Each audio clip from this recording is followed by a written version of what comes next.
What is going on, everybody? I am back today to talk about a film that is a little bit older, and the reason why I'm talking about this film today is in reviewing some Letterboxd accounts over on my TikTok. I've seen this film come up a few times. I've also seen it on a lot of people's favorite films of all time lists, and I was actually really surprised to see that this film wasn't in the Criterion Collection, especially after I watched it. I saw online, I think they streamed it on the Criterion channel a few times, but the concept of this film was incredibly interesting to me, and I was really excited to jump in and watch it. And today I'm going to be discussing the film Funeral Parade of Roses. Funeral Parade of Roses is directed by Toshio Matsumoto, an electrifying journey into the nether regions of the late 60s Tokyo underworld. So that's a very simple plot description for what you're getting into. This is a Japanese film from the late 60s.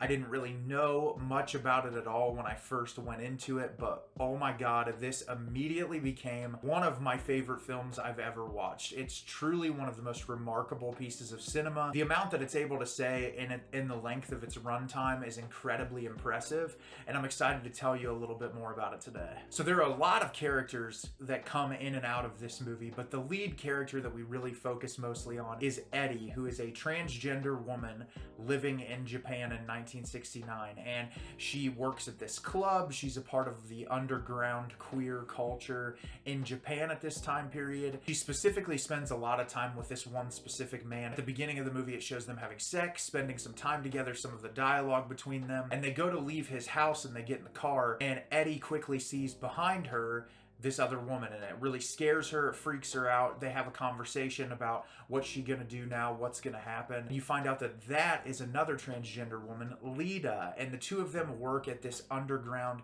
gay club in Japan, and Lida is the queen of the club right now. She's the leader of the club, she's the one who makes all the decisions for it, and so a lot of the film is surrounding the relationship between these two transgender women and this one man, and they do have a friendship, but they also kind of butt heads a lot. Then we kind of see side plots with these characters, spending time with their friends. We see what the culture in Japan at this period in time is like, especially with war protests and things that are going on in that landscape. And the movie is a very surreal, sometimes nightmarish examination into the lives of queer people in this time period. But aside from it having those nightmarish and horrifying elements, it's also a really beautiful exploration of joy in these characters' lives as well. And I think for this time period, tackling a subject matter like that, you see a lot of characters in the film that you can imply are either transgender women or drag queens, either or, that are working at these clubs. And I think that in the culture that we live in now, where there's so much discussion surrounding transgender people and drag artists and just like the landscape of queer culture as a whole, I think it's really interesting to see a film from this time period that was willing to ask really important questions. And what I like about this movie is, like I said, it's very surreal. Like there's a narrative through line, but there's all these really inventive filmmaking techniques. The director actually interviews the actors that are acting in the movie as themselves and saying like, why did you take on this role? Why did you want to do this? And it adds an additional layer into the film when you see these people being themselves and being very vulnerable and answering these questions and then jumping back into this narrative through line that has all different twists and turns in it that I really appreciate a lot. There's this one sequence in the film in particular that really struck me, where there's this man chasing after Eddie through the streets after she's been kind of disoriented. She doesn't really know where she is, and she runs into this like museum, and you see all these pictures on the wall of these different masks, and there's this monologue playing over top of her looking at these photographs, and it's really thought-provoking and interesting. And what the director incorporates here as far as like the perception of society on queer culture is really fascinating, especially for this time period, because the questions, especially when the interviews are occurring, they never seem mean or off-putting. They seem very much like, I want to understand, I want to get to know you and understand why you live this life. And I appreciate that the director's questions, or whoever's asking the questions while it's being filmed,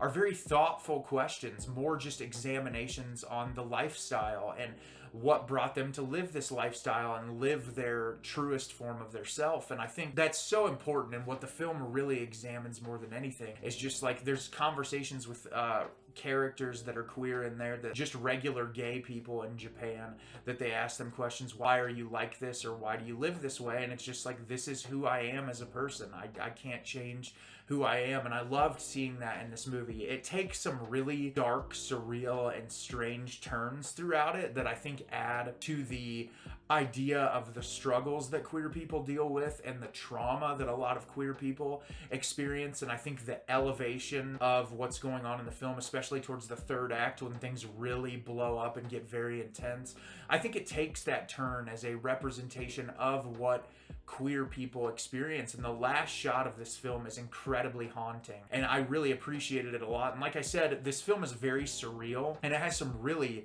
beautiful, mesmerizing cinematography and some really interesting editing choices that keep you engaged from the very first frame. So many sequences feel like almost moving art pieces, which is something I really liked a lot. There's a couple of like abstract choices that just cut in like scenes that aren't necessarily affiliated with the characters, but they're visual representations of them or their struggles. And I think that the director knows exactly when to cut these scenes in to make it flow perfectly, because your mind will be on a specific topic that the movie is trying to explore, and when you see that visual imagery, it just kind of elevates that feeling inside of you.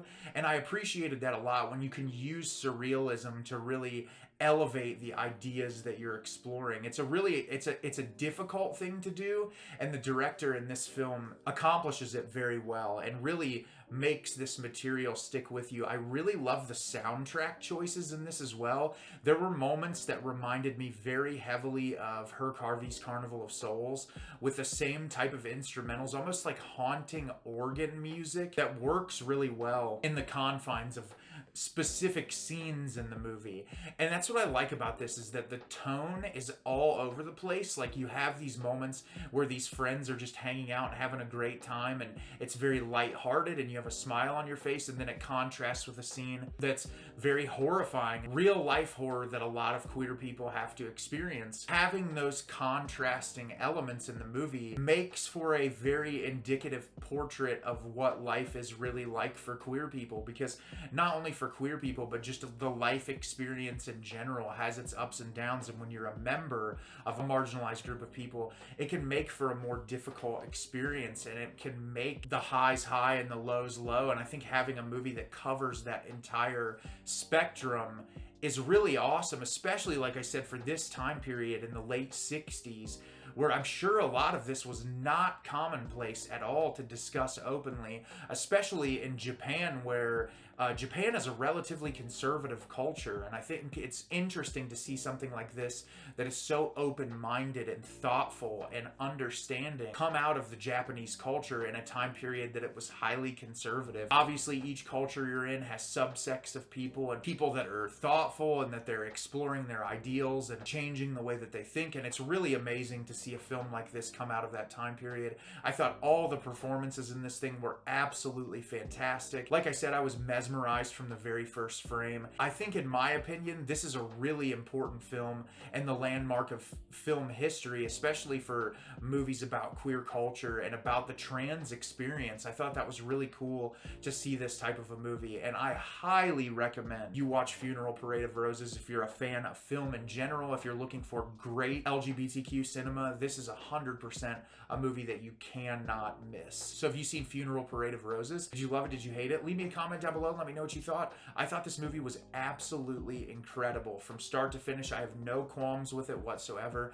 I think it is a perfect piece of cinema, and I can't wait to revisit it again in the future. As always, if you can like the video and subscribe to the channel, it helps me out a lot. Lets me know the type of content you're looking for. I'm always putting out new material and look forward to getting more out for you in the near future. And as always, everyone, thank you so much for watching, and have a great rest of your day.